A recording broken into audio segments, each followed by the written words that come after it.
నేను కోరేది ఏంటంటే మన తెలుగు సాంప్రదాయాలు మనం మర్చిపోకూడదు. దానికి ఒక కారణం అనేది ఉంటుంది.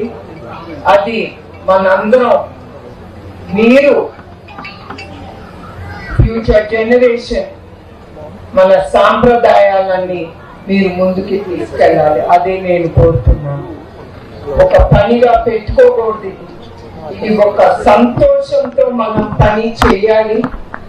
ఆ పండగలప్పుడు అందరం కలిసి పండగ చేసుకుంటాం.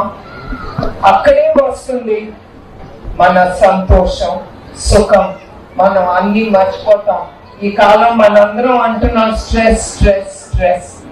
That is a stress buster. అట్లానే మీరు ఎట్లా ఈ 10 సంవత్సరాల నుంచి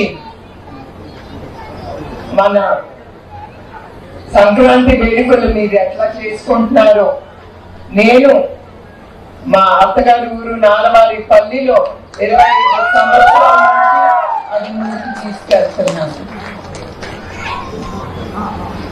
ఎవరికి ఎంతలో మీరున్న పేద కుటుంబం, మిడిల్ క్లాస్, హై క్లాస్ ఇవన్నీ రావు పండగలప్పుడు.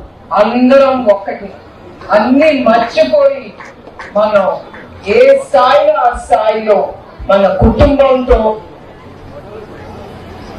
ఫ్రెండ్స్ తో గడుపుకోవాలి. అది నా కోరిక. అట్లానే తెలుగు జాతి అంటే మనకి పౌరుషం, ఎక్కడ లేని పౌరుషం మనలో ఉంది. ఆత్మ గౌరవం అనేది కూడా చాలా ఎక్కువ ఉంటుంది మనకి. ఎందుకంటే 2023న జరిగిన ఒక ఘటనలో మళ్ళీ పౌరుషంతో మీరందరూ పైకి లేచి ఉద్యమించి మీరు మీకోసం పోరాడారు, మీ రాష్ట్ర కోసం మీరందరూ పోరాడారు. ఇది మళ్ళీ మనం జీవితంలో ఇవన్నీ చూడగలుగుతాము లేదు. నిత్యం ప్రజల కోసం శ్రమించే జీవి ప్రజల నాయకుడు చంద్రబాబు నాయుడు గారు. ఆయన అరెస్ట్ అయిన సమయంలో దేశ విదేశాల్లో, యావత్ ప్రపంచంలో, మన భారతదేశంలో ఎక్కడ తెలుగు వాడున్నా కూడా అతను లేచి బయటికి వచ్చి పోరాడారంటే వాళ్ళకి చంద్రబాబు నాయుడు గారి మీద ఉన్న నమ్మకం.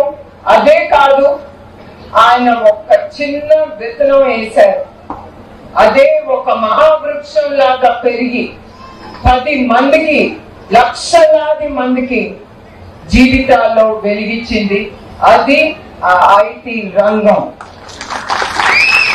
ఒకప్పుడు అందరూ, ప్రపంచం కూడా అంత ముందుకెళ్ళలేదు. ముందర మన భారతదేశంలో ఐటీ రంగం గురించి ఎవరు మాట్లాడలేదు. అది ఒక్క చంద్రబాబు నాయుడు గారు ఆలోచించి విజన్ 2020లో పెట్టి అది ముందుకు తీసుకెళ్లారు. ఇప్పుడు మీరందరూ సుఖ సంతోషాలతో ఉన్నారు. అదే ఆయన కోరింది, అదే ఆయన రాష్ట్రాన్ని అభివృద్ధి కోసం ఆయన తీసుకొచ్చింది, కోరింది కూడా. అట్లానే నేను ఇప్పుడు లోపలికి వస్తా ఉంటే నా నిజం గెలవాలి అనే ఆ మీటింగ్ గుర్తుకొచ్చింది. ఇట్లానే తెలుగుదేశం కార్యకర్తలు, మహిళా శక్తులు, వాళ్ళందరూ మేము ఉన్నామమ్మా మీకోసం, నువ్వు ఏమి నిరుత్సాహపడక్కర్లేదు, మేము నీతో ఎప్పుడు ఉంటాం చివరి వరకు అని చూపించి నన్ను ధైర్యంగా ముందుకు తీసుకెళ్ళింది. మా తెలుగుదేశం బిడ్డలు, కార్యకర్తలే మా కుటుంబాన్ని ముందుకు నడిపించింది. అది ఎప్పుడు మా కుటుంబం మర్చిపోదు. మేము ఎప్పుడు, ఎస్పెషల్లీ మా తెలుగు కార్యకర్తలు, తెలుగుదేశం కార్యకర్తలకి మేము ఎప్పుడు రుణపడి ఉన్నాం. ఈ 5 ఏళ్ళలో మన తెలుగుదేశం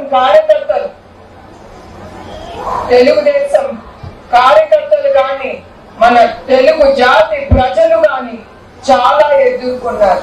ఎస్పెషల్లీ కార్యకర్తలు వాళ్ళ జీవితాన్ని కూడా వాళ్ళ అర్థం పెట్టి మన తెలుగుదేశం గెలవాలని, మన తెలుగుదేశం జెండా పైకి ఎగరాలని వాళ్ళ జీవితాలు కూడా అర్పించారు. వాళ్ళందరినీ మనం ఎప్పుడు మర్చిపోకూడదు.